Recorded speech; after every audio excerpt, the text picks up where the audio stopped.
Salut à tous, c'est Tom, alors voici dans cette toute nouvelle vidéo unboxing sur la GPD Win 4. Donc voici la boîte de la GPD Win, vous voyez c'est une petite console portable. Franchement, vous voyez la taille de la boîte, ça en dit quelque chose. Et on a surtout le sac pour transporter, enfin la case on peut dire. Vous voyez que là c'est très petit, vous allez voir comme quoi la GPD Win elle est minuscule.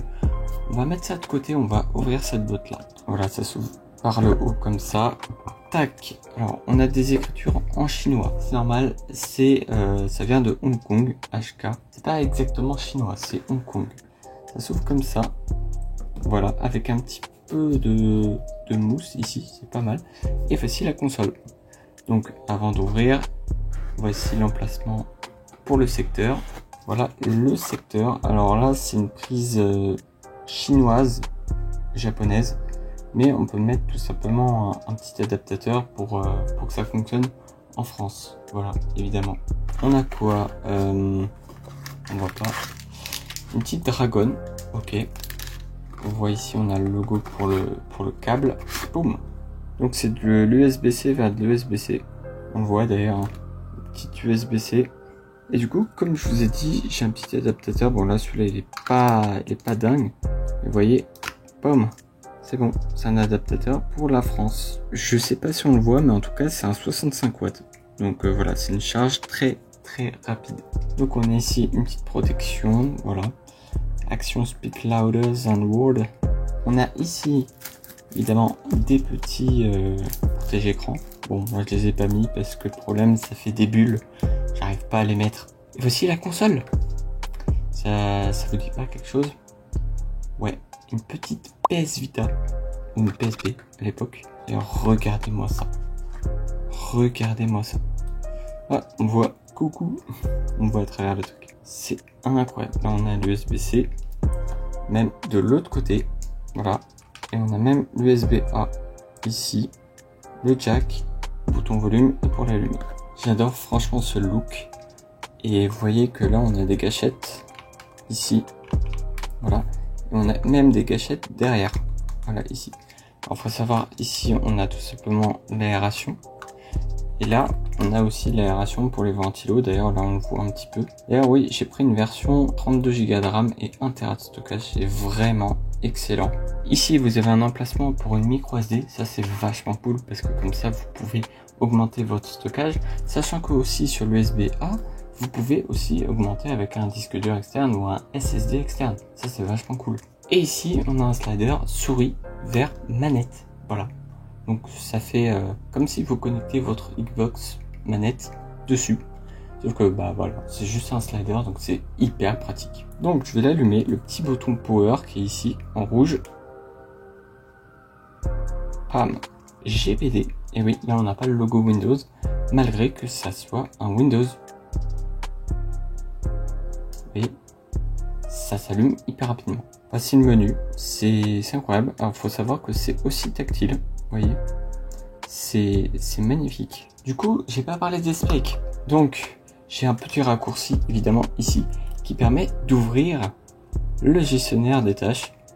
Vous voyez, le processeur, c'est un Ryzen 7 7800U. D'ailleurs, pour déplacer la souris, je touche ce petit pavé tactile ici. Et ça bouge la souris, c'est hyper ingénieux. Et ici c'est pour tout simplement faire une petite empreinte digitale avec le Windows Hello. La mémoire, alors c'est du 32 Go mais seulement 23,8 de détecté. Bon, heureusement que j'ai pris la version 32 Go parce que vous avez la version 16 Go et là j'aurai encore moins de place. Franchement 32 Go c'est largement suffisant. Là on a un petit disque dur SSD en M2. Et oui, du PCI 4 je crois, donc c'est le plus récent. Ici bon il y a marqué internet mais bon c'est un VPN. Ici on a le Wi-Fi, donc le Wi-Fi 6. Ici on a le GPU, bon qui est pas un vrai GPU, c'est vraiment la puce graphique qui est dans le processeur. C'est la 680M, donc franchement vous pouvez faire tourner pas mal de jeux malgré tout. Et vous voyez que par exemple là je peux voir mon navigateur, aller sur ma chaîne YouTube, voilà. Et on peut regarder tout simplement des vidéos. D'ailleurs, je vais vous montrer un petit peu ce que ça donne en termes de son. Là, je vais enregistrer un petit peu le son avec mon téléphone. Donc là, ce qui filme.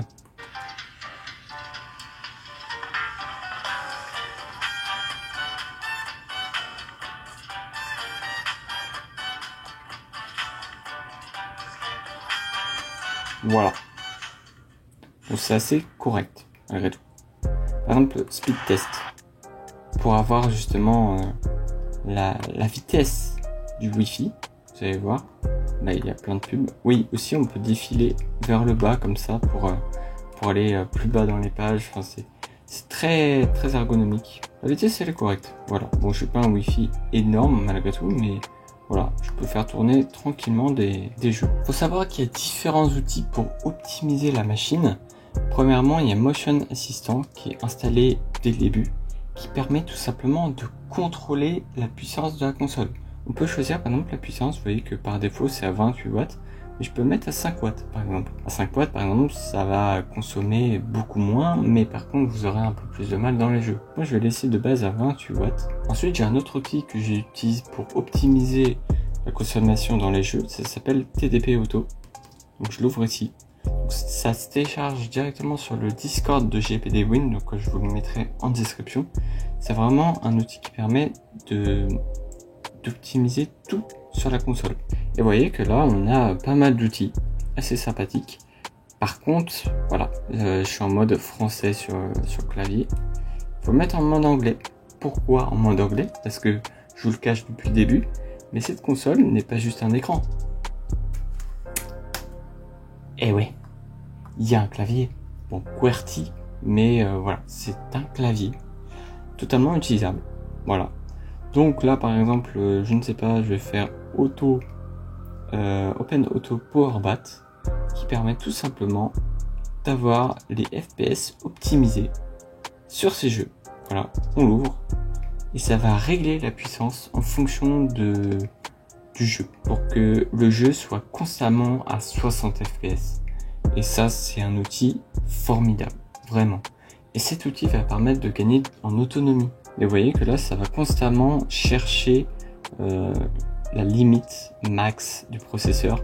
Alors, il faut savoir que le processeur, il monte jusqu'à 4,7 GHz en 8 heures. Voilà. Ça, c'est quelque chose que j'ai oublié de dire tout à l'heure quand j'étais sur gestionnaire de tâches. Mais voilà, c'est un gros processeur avec 16 cœurs logiques. Donc, comme vous avez pu voir, hein. On peut utiliser évidemment les petites gâchettes ici pour déplacer une fenêtre. Vous voyez, là j'appuie ici, je déplace. C'est incroyable.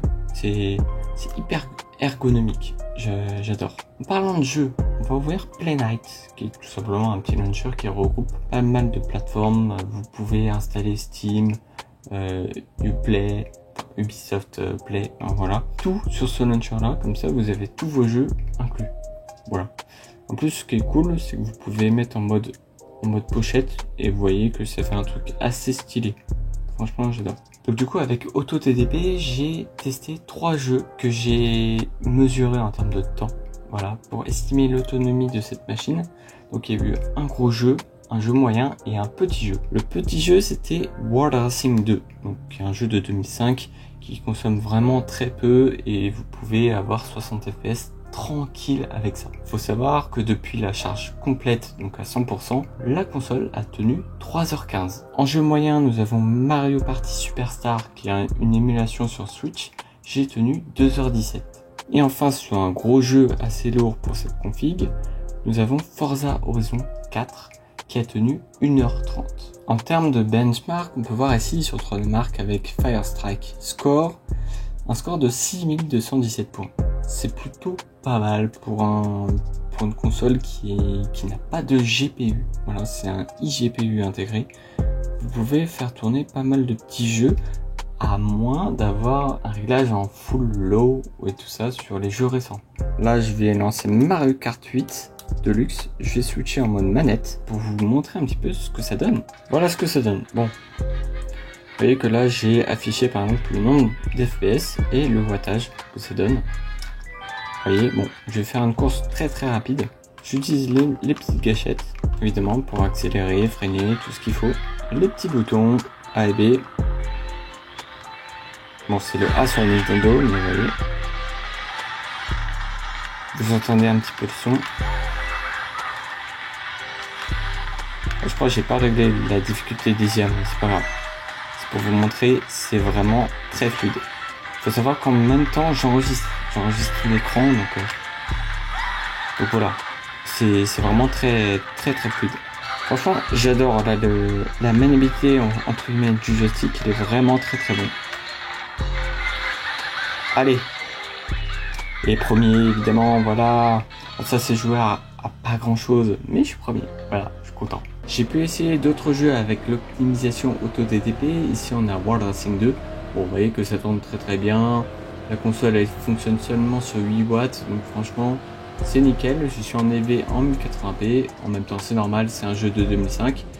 Et voilà, vous pouvez vraiment jouer à des jeux assez anciens sur cette console sans avoir de problème d'autonomie. Donc là on a le jeu Rush Rally 3 qui est un petit jeu sur Steam qui fonctionne plutôt bien en 1080p. Vous voyez que franchement c'est très fluide, 11 watts en consommation, donc vous voyez que au niveau de l'autonomie ça va tenir assez longtemps. Nous voici ici sur Crash Time 3, donc un petit jeu de 2009 inspiré de la série Alert Cobra. Vous voyez que franchement là pareil, 60 fps, ça frôle un petit peu les 60 fps sachant que je suis en élevé. Donc voilà, tous les réglages à fond. Oh, cette petite explosion, toujours sympa. Et nous voici par exemple sur The Crew 2, donc c'est un jeu assez réputé pour son instabilité même sur les grosses configs. Ici on est en 1080p et vous voyez que franchement le processeur il pousse un petit peu, je suis à 24 watts, donc quasiment la puissance maximale de la console. Vous voyez que là il y a des petites chutes d'FPS, c'est dû aussi à l'enregistrement, parce que quand je l'enlève l'enregistrement, je suis en 50-60 constant, et j'ai ce problème vraiment en 1080p. Et donc vous voyez en 720p j'ai plus le problème. Je suis de nouveau à 60 fps. Bon, il faut rappeler que quand même l'écran il fait seulement 6 pouces, donc c'est vraiment pas gênant d'avoir quelque chose de flou comme ça. Dans un écran plus petit, on voit beaucoup moins la différence entre le 1080p et les 720p. Par contre, vous voyez que vraiment la fréquence elle monte très haut jusqu'à 4,5 GHz. C'est vraiment un jeu qui consomme énormément. Et enfin, un petit jeu compétitif, on a Rocket League qui est en réglage bas. Et vous voyez que franchement, c'est très fluide. Alors en réglage performance ou bas, enfin je crois que c'est performance dans le jeu. Vous voyez que je suis à 10 watts et environ à 2 GHz en processeur. Donc, franchement, vous pouvez jouer tranquillement sans avoir des problèmes de lag. Et ça, c'est bien pour un jeu compétitif. Bon, évidemment, mon niveau, il est pas dingue. Ça fait trop longtemps que j'ai pas joué au jeu. Je rate toutes les balles. Incroyable. Pour conclure sur les tests des jeux, j'ai décidé d'enlever AutoDTP et d'enlever toutes les synchronisations verticales pour donner un maximum de puissance à la console. Ici, on peut voir sur Forza Horizon 4, le réglage est en très faible, on a une moyenne de 105 fps, ce qui est plutôt raisonnable pour cette console. Ensuite, j'ai fait un test en réglage prédéfini faible, et vous voyez qu'on descend à 88 fps, ce qui est toujours jouable. Ah oui, un truc que j'ai oublié de préciser, regardez la mémoire graphique, ça utilise 3,38 sur 19,12. Ouais non, la mémoire graphique du processeur c'est limité à 8 Go et pas 20 Go. Ouais, c'est pas une 3090 non plus. En réglage moyen sur Forza Horizon 4, on tombe à 73 fps de moyenne, ce qui est toujours convenable pour jouer tranquillement à ce jeu. Mais il faut savoir que plus vous augmentez les paramètres prédéfinis, plus votre autonomie va chuter drastiquement. En pré-réglage élevé, on descend à 69 fps. Faut rappeler que c'est Forza Horizon 4, c'est tout de même un gros jeu, malgré qu'il date de 2018. Cette console est vraiment incroyable. La mémoire graphique augmente à 4,43 Go, ce qui n'atteint toujours pas la limite max que le processeur peut atteindre. Et enfin, en ultra, on obtient 54 fps de moyenne. Regardez, les réglages sur le côté, c'est vraiment un réglage prédéfini ultra. Alors oui, la mémoire graphique, elle grimpe d'un coup à 5,40 Go sur 8 Go. Pas 19,12, mais c'est vraiment sur 8 Go. Et vous voyez qu'on a un maximum de 65 fps et un minimum de 43 fps. Ce qui est tout à fait convenable pour cette console. Cette console est un monstre pour les jeux optimisés en tout cas. Je vais éteindre justement la console. Là on a la case. Vous voyez que là c'est un peu plus grand pour ça. Vous voyez que franchement elle se range très facilement. On a justement une petite corde derrière qui permet de la prendre à l'arrière. On la pose comme ça et c'est bon. Ici on a l'emplacement pour mettre le chargeur. En fait en forçant un petit peu. Et on met notre adaptateur ici. Voilà. Et je mets le câble ici. Vous voyez, ça rentre, tout rentre nickel. Et c'est bon, vous pouvez partir en voyage. Voilà, tout rentre là-dedans. C'est juste incroyable. Niveau prix, il faut savoir que la console, elle coûte assez cher. Si vous l'achetez sur la plateforme Indiegogo, qui est une plateforme participative, vous pouvez la retrouver à partir de 700 €. Donc en format 16 Go et 512 Go de SSD. Il faut savoir que la mienne, je l'ai acheté en 32 Go, 1 Tera de stockage. J'en ai eu pour à peu près 900 €. Et la version la plus élevée, c'est la version 2 Tera de stockage et 32 Go de RAM. À l'heure où je tourne cette vidéo, il faut savoir qu'il y a une nouvelle GPD Win qui va sortir courant septembre. Ça va être la Win 4 Pro, entre guillemets, avec un meilleur processeur, une meilleure RAM et un meilleur stockage. Et pour le coup, une meilleure autonomie. En tout cas, voilà, c'est la fin de cette vidéo sur ce unboxing et test de cette GPD Win 4. J'espère que j'ai pas oublié des choses. En tout cas, n'hésitez pas à mettre un pouce bleu, à vous abonner et à partager. Quant à moi, je vous dis à la prochaine. Salut!